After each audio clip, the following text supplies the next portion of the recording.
partly opened in 2006 in time for the Winter Olympics and completed in its present state in 2011, Turin's 21-station metro line has proved popular not just with locals, but also with bears, going by some of the signs, and even a section of seating reserved for their cubs.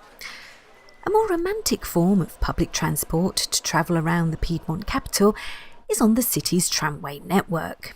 Some routes still operate the city's classic orange cars. Their delightful wooden seats are surprisingly comfortable, but disappointingly, they don't swivel. If one takes the number 15 to the end of the line, one can catch a ride on the equally charming Sassi Superga funicular. This steep gradient railway line has been carrying passengers up and down the hill of Superga since 1884, rising to an altitude of over 670 metres above the city.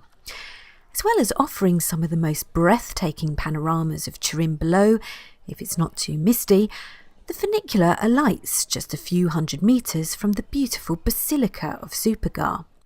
Built in the 18th century as a thank you to the Almighty for the defeat of the French during the Battle of Turin, the Basilica was the scene of disaster in 1949, when during heavy fog an aircraft carrying the entire Torino football team crashed into the embankment behind it. 31 people died, and there were no survivors.